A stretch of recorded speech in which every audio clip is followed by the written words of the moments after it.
دیکھیے عرب کا جاہلی معاشرہ جو ہے اس کا معاشرتی نظام کیا تھا؟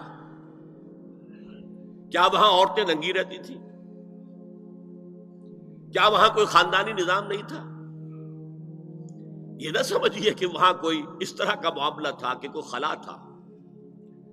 نمبر ایک، ان کا قبائلی نظام بہت مضبوط تھا، اور جب قبائلی نظام مضبوط ہوتا تو خاندانی نظام بہت مستحکم ہوتا۔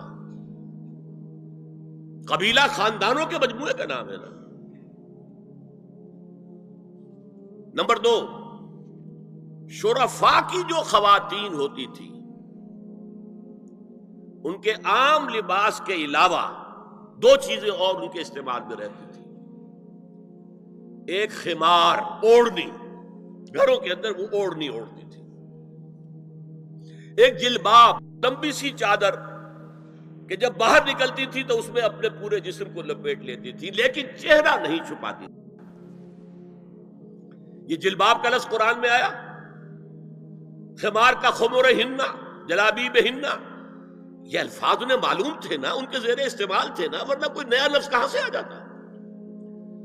تو جلباب اور خمار ان کے لباس کا حصہ تھا، گھر میں اوڑھنی، اور باہر نکلے تو ایک بڑی چادر میں اپنے آپ کو لپیٹ لے، لیکن چہرہ نہیں چھپانا، سر کے اوپر بھی ضروری نہیں ہے کہ کچھ شے ہو۔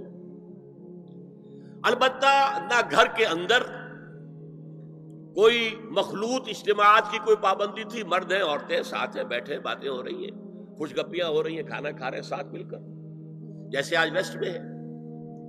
اور نہ ہی اور باہر جو ہے کوئی مخلوط جو ان کے اجتماعات تھے ان کے اوپر کوئی پابندی تھی، ایک جو ہے مخلوط معاشرہ تھا۔ لیکن نمبر تین، وہاں ایک طبقہ تھا کنیزوں کا، کنیزیں، باندیاں، عام خادمائیں، انہیں جاریات بھی کہہ دیتے تھے، چھوکریاں۔ ان کا جو ہے معاملہ یہ تھا کہ ان کے لیے نہ کوئی جلباب تھی، نہ کوئی خمار تھا، یہ ننگے سر، ننگے منہ، چہرہ کھلا ہوا آتی تھی۔ لباس کے بھی کوئی بہت زیادہ ان کے کوڈ نہیں تھے۔ بے پردگی، عریانی، بے حیائی اور بے شرمی، یہ سب ان میں تھا۔ یہاں تک کہ ان کے آقا ان سے پروسٹیچیوشن بھی کرواتے تھے، جس کو کہ روکا ہے قرآن نے آ کر سورہ نور کے اندر۔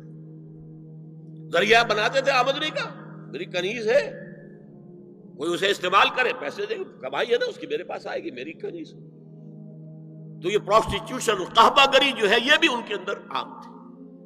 تو یہ دو طبقے ہو گئے، شرفاء کی خواتین اور یہ عام چھوکریاں، خادمائیں، باندیاں، کنیزیں، جاریات۔ اور ان سے چھیڑ چھاڑ کرنے کا لوگوں کو حق تھا۔ وہ بازار میں نکلی ہے تو وہ چھیڑے گا، کیونکہ وہ تو ان کا معاملہ یہ ہے۔ پروسٹیچیوشن کے لیے بھی جب آمادہ ہے، یا ایک ہے معاملہ چل رہا ہے پروسٹیچیوشن کا بھی، تو چھیڑ چھاڑ کے اندر تو کوئی بھی رکاوٹ ہے ہی نہیں۔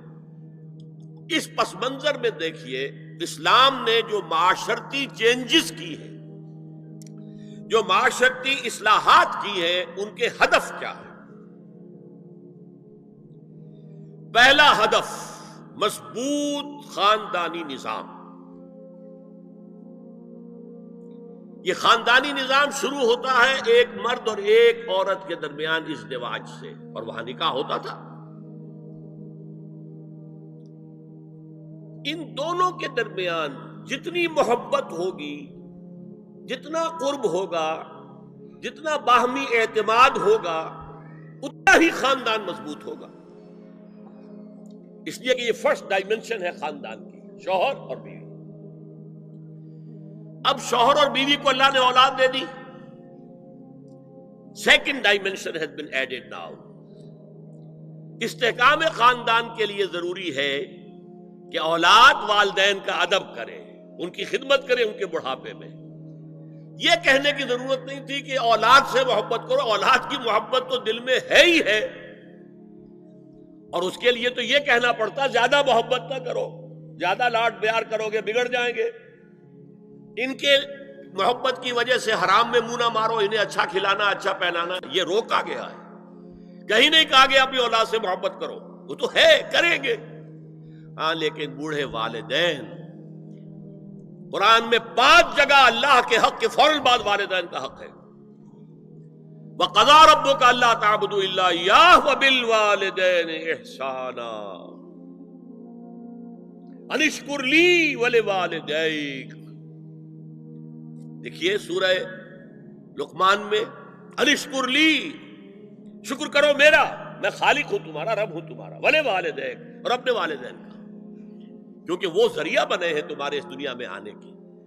اور تم جب چھوٹے سے تھے انہوں نے ہی پالا پوسا ہے، اپنا پیٹ کاٹ کر تمہیں کھلایا ہے، اپنی رات کی نیندیں حرام کر کے تمہیں پالا ہے.